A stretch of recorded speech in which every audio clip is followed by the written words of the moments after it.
Assalamualaikum warahmatullahi wabarakatuh. Yang saya hormati selaku dosen mata kuliah statistika yaitu Bapak Kris Wardana Bayu Dewa MM.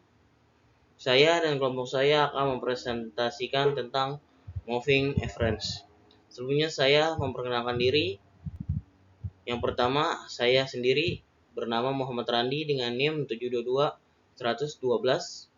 Lalu Novel Arya Ramadan dengan NIM 722-115. Lalu Lisa Anjayani dengan NIM 722-118 dan Fikri Fadli Nugraha dengan NIM 722-110 dari kelompok 9 dan kelas 723A07. Bab 1. Pendahuluan. 1.1 Latar belakang.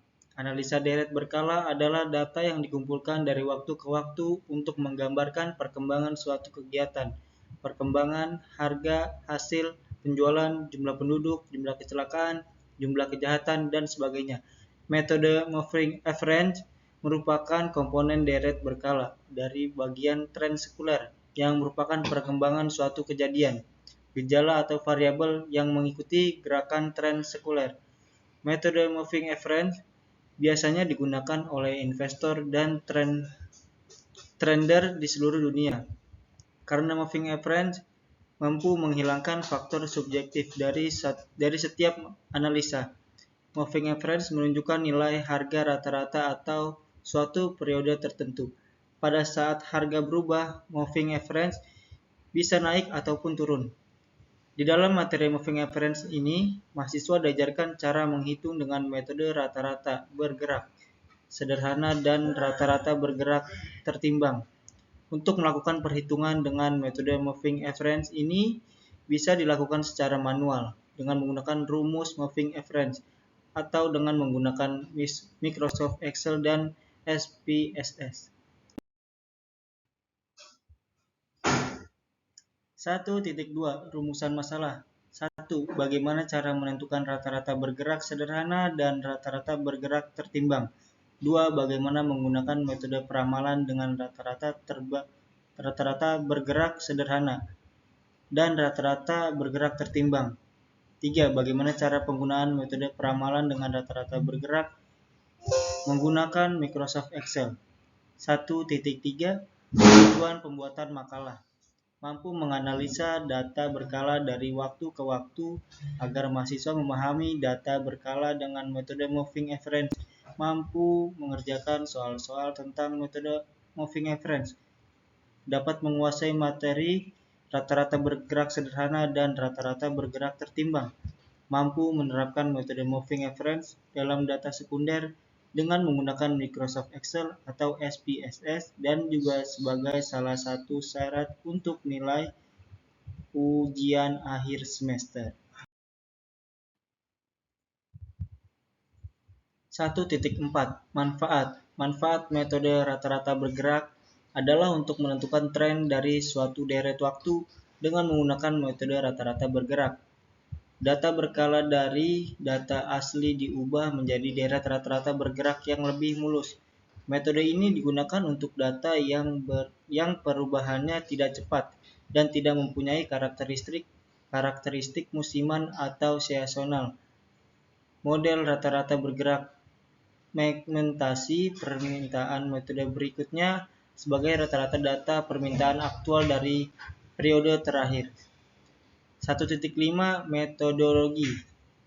Adapun metodologi penelitian yang dilakukan yaitu menggunakan langkah-langkah sebagai berikut. 1. Mencari buku-buku yang berkaitan dengan tema tugas akhir semester atau tugas makalah ini yang digunakan untuk mendukung dan membantu dalam materi-materi yang dibutuhkan dalam mengerjakan tugas akhir semester ini. Kedua, mencari sumber informasi lainnya yakni melalui internet dan catatan-catatan kuliah, penulisan yang berhubungan dengan masalah yang dibahas. Bab 2. Tinjauan pustaka. 2.1 Analisa data deret berkala, time series. Data berkala adalah data yang dikumpulkan dari waktu ke waktu untuk menggambarkan perkembangan suatu kegiatan atau sekumpulan hasil observasi yang diatur dan didapat menurut urutan kronologis waktu. Misalnya perkembangan produksi, harga barang, harga penjualan, jumlah penduduk, dan lain-lain. Analisis data berkala memungkinkan kita untuk mengetahui perkembangan suatu atau beberapa kejadian serta pengaruhnya atau hubungannya terhadap kejadian lain. Dengan data berkala, kita dapat membuat ramalan berdasarkan garis regresi atau garis tren.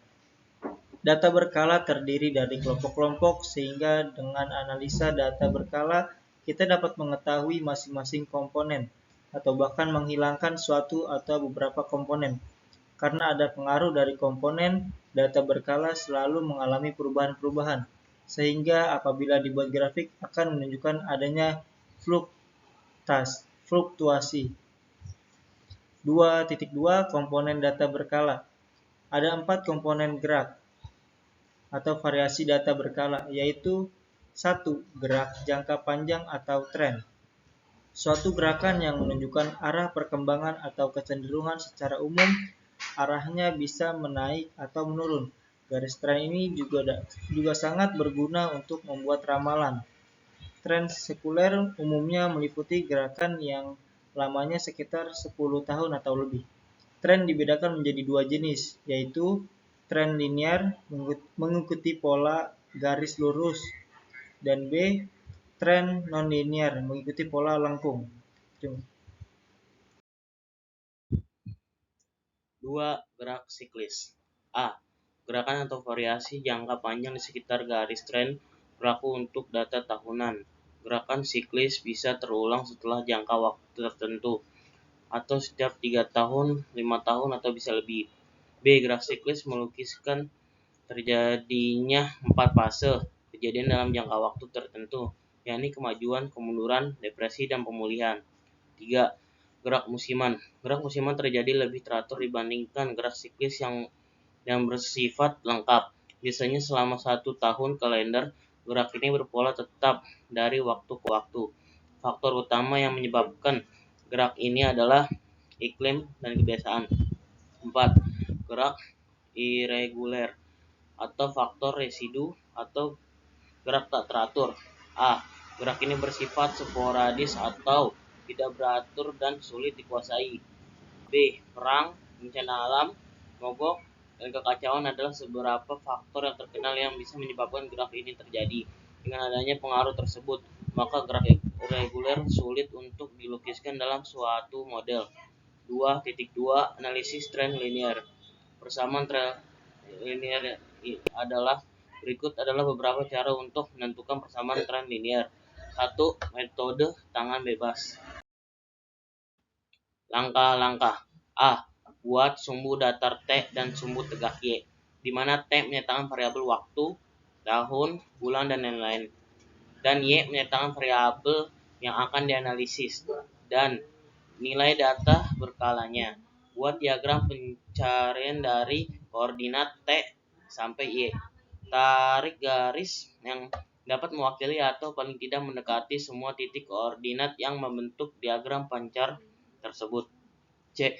Jika garis yang terbentuk bergerak di sekitar garis lurus, maka cukup alasan untuk menentukan bahwa tren yang terbentuk adalah tren linear. Sedangkan apabila garis yang terbentuk cenderung lengkung, maka tren yang berbentuk adalah tren non-linear.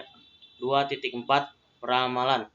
Pada dasarnya peramalan adalah merupakan suatu dugaan atau perkiraan tentang terjadinya suatu keadaan di masa depan. Tetapi dengan menggunakan metode-metode tertentu, maka peramalan akan menjadi lebih dari sekedar perkiraan. Adapun manfaat dari peramalan adalah sebagai berikut. A. Membantu agar perencanaan suatu pekerjaan dapat diperkirakan dengan secara tepat. 2. Merupakan suatu pedoman dalam menentukan tingkat persediaan perencanaan dapat sebagai penentuan jumlah investasi. 3. Membantu menentukan pengembangan suatu pekerjaan untuk periode selanjutnya. 2.5 Teknik dan jenis-jenis peramalan. Situasi peramalan sangat beragam dalam horizon waktu peramalan. faktor yang menentukan hasil sebenarnya, tipe pola data, berbagai aspek lainnya. Teknik tersebut dibagi ke dalam dua kategori utama, yaitu metode kualitatif, yaitu peramalan yang didasarkan atas kualitas pada masa lalu. Hasil peramalan yang dibuat sangat tergantung pada orang yang menyusunnya. Metode peramalan secara kualitatif dapat dibagi menjadi ke dalam 5 bagian, yaitu satu, metode DLP. Sekelompok pakar mengisi kuesioner, moderator menyimpulkan hasilnya dan memutuskan menjadi suatu kuesioner baru yang diisi kembali oleh kelompok tersebut. Demikian seterusnya. Dua, dugaan manajemen atau manajemen estimate atau panel konses, di mana peramalan semata-mata berdasarkan pertimbangan manajemen, umumnya oleh manajemen senior. Tiga, riset pasar atau market research, merupakan metode peramalan berdasarkan hasil-hasil dari survei pasar yang dilakukan oleh tenaga-tenaga pemasar produk atau yang mewakilinya. Empat, metode kelompok terstruktur atau struktur group methods, seperti metode DELP dan lain-lain. Metode DELP merupakan teknik peramalan berdasarkan pada proses konvergensi dari opini beberapa orang atau ahli secara interaktif dan menyebutkan identitasnya. 5. Analogi historis atau historical analogy, merupakan teknik peramalan berdasarkan pola dan masa lalu dari produk-produk yang dapat disamakan secara analog. B. Metode kuantitatif adalah peramalan yang dapat didasarkan atas data yang dapat dikuantitatifkan pada masa yang lalu. Jenis-jenis pertama menggunakan ekstrapolasi horizontal, musiman, dan cenderung atau tren. Metode peramalan kuantitatif dapat dibagi ke dalam dua bagian, yaitu analisa deret berkala atau time series, adalah suatu analisis berdasarkan hasil ramalan yang mempengaruhinya. Dua, tujuan metode peramalan deret berkala adalah penemuan pola dalam deret data historis dan mengeksplorasikan pola dalam deret data historis dan mengeksploitasikan pola tersebut ke masa depan. Tiga, metode kasual adalah suatu metode yang menggunakan pendekatan sebab akibat dan bertujuan untuk meramalkan keadaan di masa yang akan datang dengan menentukan mengukur beberapa variabel tidak bebas yang akan diramalkan. Tujuan dari metode kasual adalah menentukan bentuk hubungan tersebut dan menggunakannya untuk meramalkan nilai mendatang dari variabel tidak bebas. 2.6 Metode rata-rata bergerak atau moving average. Metode rata-rata bergerak banyak digunakan untuk menentukan tren dari suatu deret waktu. Dengan menggunakan metode rata-rata bergerak ini, deret berkala dari data asli diubah menjadi deret rata-rata bergerak yang lebih mulus. Metode ini digunakan untuk data yang perubahannya tidak cepat dan tidak mempunyai karakteristik musiman atau seasonal. Metode rata-rata bergerak mengestimasi permintaan periode berikutnya sebagai rata-rata data permintaan aktual dari periode terakhir. Terdapat 3 macam mode rata-rata bergerak. 1. Simple Moving Average. Ilustrasi 1. Diberikan data harga penutupan akhir minggu surat-surat berharga perusahaan Mandala yang bergerak dalam bidang maskapai penerbangan T1-12, Y 46, 56, dan seterusnya. Maka moving average 3 mingguan terhadap harga penutupan akhir mingguan saham diperoleh dari perhitungan. Tabel 1.1 Harga penutupan akhir minggu saham PT ABC. Minggu 1-12 dan permintaannya 46, 56, dan seterusnya. Simple moving average 3 mingguan ada tabel di bawah. Berdasarkan data di atas, maka ramalan minggu-minggu mendatang dengan T dengan 1, 2, 3. 2. Centered Moving Average. Perbedaan utama antara Simple Moving Average dan Centered Moving Average terletak pada pemilihan observasi. Yang digunakan Simple Moving Average menggunakan data yang sedang diobservasi tambah dalam data sebelum observasi. Misalnya menggunakan 5 periode moving average. Maka untuk SMA menggunakan data periode kelima dan keempat data periode sebelumnya. Sebaliknya untuk CMA, center, berarti rataan antara data sekarang dengan menggunakan data sebelumnya dan data sesudahnya, misalnya untuk periode moving average. Maka SMA menggunakan data periode 3 ditambah data sebelumnya dan data sesudahnya.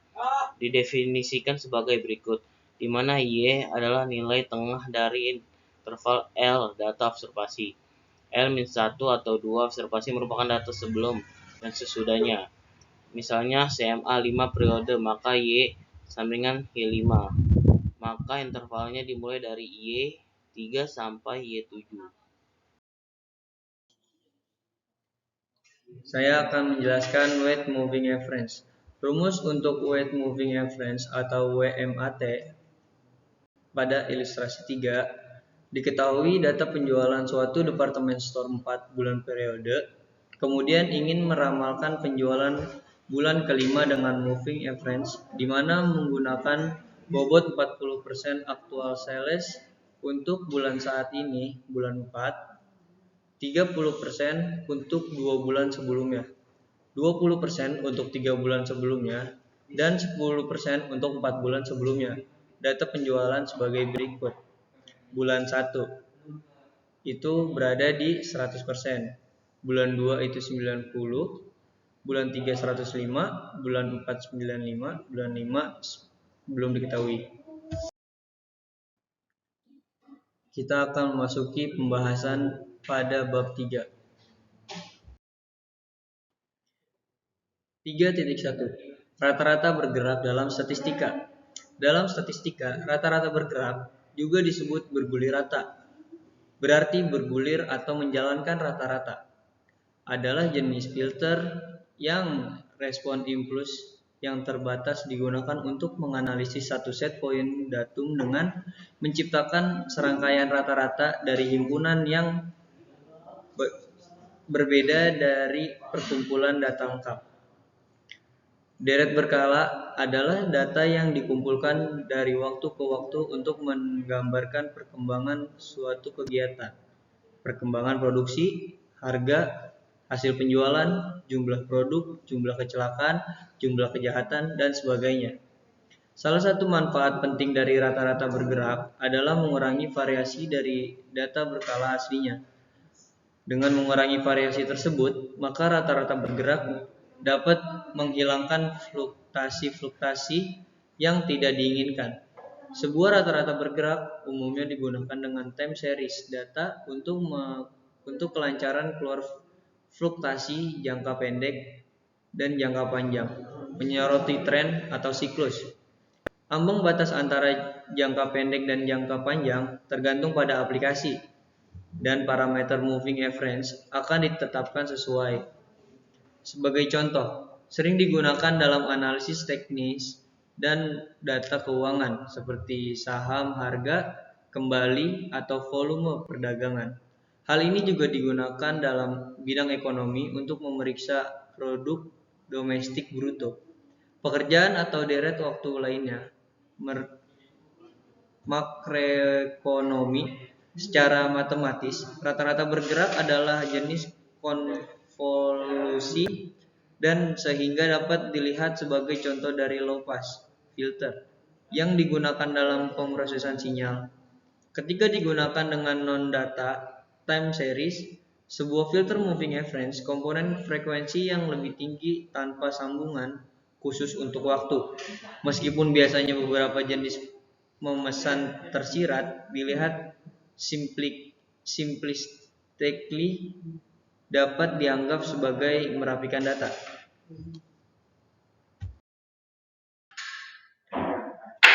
Tiga titik 2. Komponen deret berkala. 4 komponen deret berkala yaitu 1. Tren sekuler, yaitu gerakan yang berjangka panjang, lamban seolah-olah alun ombak dan berkecenderungan menuju ke satu arah menarik atau menurun. Ciri-ciri tren sekuler ada 2, yaitu 1. Umumnya meliputi gerakan yang lamanya 10 tahun atau lebih. B. Tren digunakan dalam melakukan peramalan, forecasting. Metode yang biasanya dipakai antara lain adalah metode semi-average dan metode least square. 2. Variasi musim, yaitu ayunan sekitar tren yang bersifat musiman serta kurang lebih teratur. 3. Variasi sikli, yaitu ayunan tren yang berjangka lebih panjang dan agak lebih tidak teratur. 4. Variasi random atau residu, yaitu gerakan yang tidak teratur sama sekali. 3.3. Rata-rata bergerak sederhana. Rata-rata bergerak sederhana yang sering digunakan untuk meratakan deret berkala yang bergelombang adalah metode rata-rata bergerak. Metode ini dibedakan atas dasar jumlah tahun yang digunakan untuk mencari rata-ratanya. Jika digunakan 3 tahun sebagai dasar pencari rata-rata bergerak 3 tahun, prosedur menghitung rata-rata bergerak sederhana per 3 tahun sebagai berikut. 1. Jumlahkan data selama 3 tahun berturut-turut. Hasilnya diletakkan di tengah-tengah tahun tersebut. 2. Bagilah dengan banyaknya tahun tersebut. 3 tahun untuk mencari nilai rata-ratanya. 3. Jumlahkan data berikutnya selama 3 tahun berturut-turut dengan meninggalkan tahun yang pertama. Hasilnya diletakkan di tengah-tengah tahun tersebut dan bagilah dengan banyaknya tahun tersebut, yaitu 3 tahun. Dan seterusnya sampai selesai. Kelemahan dari metode ini adalah 1. Metode ini memerlukan penyimpanan yang lebih banyak karena semua pengamatan terakhir harus disimpan, tidak hanya nilai rata-rata. 2. Metode ini tidak dapat menanggulangi dengan baik adanya tren atau musiman. 3.4. Rata-rata bergerak tertimbang. Umumnya tertimbang yang digunakan bagi rata-rata bergerak ialah koefisien binominal. Rata-rata bergerak per 3 tahun harus diberi koefisien 1, 2, 1 sebagai timbangannya. Prosedur menghitung rata-rata bergerak tertimbang per 3 tahun sebagai berikut. 1. Jumlahkan data tersebut selama 3 tahun berturut-turut secara tertimbang. 2. Bagilah hasil perjumlahan tersebut dengan faktor membagi 1 plus 2 plus 1 sama dengan 4. Hasil diletakkan di tengah-tengah tahun tersebut. 3. Dan seterusnya sampai selesai. 3.5. Soal-soal moving average. Kasus 1. Rata-rata bergerak sederhana. Tabel 1.2. Produksi sabun kesehatan tahun 1997 sampai 2003. Tahun 1997, produksi dalam jumlah ribu ton yaitu 175,5 ribu ton. 1998 194,9 ton ribu ton dan seterusnya sampai 2003. Tabel 13. Letak rata-rata bergerak 3 tahun dan 5 tahun.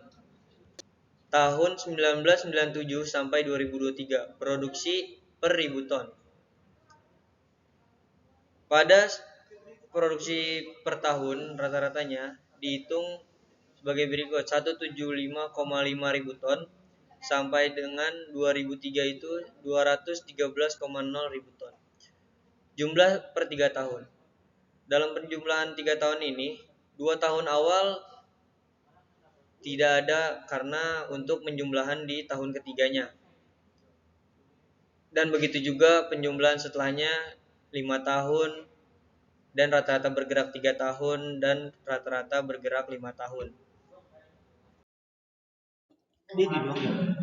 Kasus 2. Dengan menggunakan data berkala di bawah ini. Tentukanlah.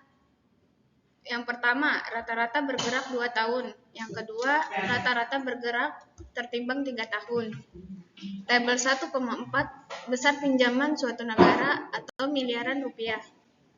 2000 sebesar 2,5, 2001 3,8, 2002 3,5, 2003 2,3, 2004 1,5, 2005 4,5, 2006 4,2, 2007 1,7, 2008 1,8. Tabel 1,5, letak rata-rata bergerak 2 tahun. 2000 data asli 2,5, 2001 data asli 3,8, total bergerak 2 tahun 6,3, rata-rata bergerak 2 tahun 3,15, 2002 3,5, 7,3, 3,65. 2003 2,3, 5,8, 2,9. 2004 1,5, 3,8, 1,9. 2005 4,5 dan seterusnya. Tabel 1,6 besar pinjaman suatu negara atau miliaran rupiah. 2000 data aslinya 2,5, 2001 3,8, 13,6, 3,4, 2002 3,5, 13,1, 3,275. Perhitungan juga dapat dilakukan dengan menggunakan mikroskop Excel. Langkah-langkah sebagai berikut. Yang ke-1, masukkan data-data berkala, misal untuk 9 tahun. Yang kedua, pilih tools, kemudian pilih data analisis. Ketiga, dari kotak dialog, pilih moving a finger. Yang keempat, sorot data penjualan pada sel 4B, B12 pada kotak input. Yang kelima, ketik 3 pada kotak interval. Yang keenam, ketik C4 pada kotak output rank. Yang ketujuh, pilih card output. Yang ke-8, pilih OK. Dan ini soal moving event dari Excel. Ini adalah data-data, yang di bawah adalah tabelnya. Bab 4, penutup. Kesimpulan, dua jenis yang paling umum adalah simple moving event dan expositional moving event. Simple moving event adalah bentuk paling sederhana. Moving event lebih halus dibandingkan dengan expositional moving. Akan tetapi, simple moving event rentan terhadap lonjakan atau spike harga. Jika menggunakan expositional moving event dapat membantu Anda dalam melihat suatu tren lebih cepat, akan tetapi rentan terhadap sinyal palsu. Anda dapat menggunakan moving event dalam membantu untuk menentukan sebuah tren. Kapan untuk masuk, dan kapan ketika tren tersebut akan segera berakhir. Moving event dapat dilakukan sebagai support dan resisten dinamis. Salah satu cara terbaik untuk menggunakan moving adalah menggunakan beberapa moving event sehingga Anda bisa melihat kedua pergerakan jangka panjang dan jangka pendek. Saran, diharapkan mahasiswa mampu memahami materi pembahasan dan mampu mengerjakan soal-soal analisa deret berkala dengan metode moving event. Selain itu mampu menerapkan ke dalam data sekunder yaitu menggunakan mikroskop Excel. Sekian hasil presentasi dari kelompok kami, kurang lebihnya saya mohon maaf. Wassalamualaikum warahmatullahi wabarakatuh.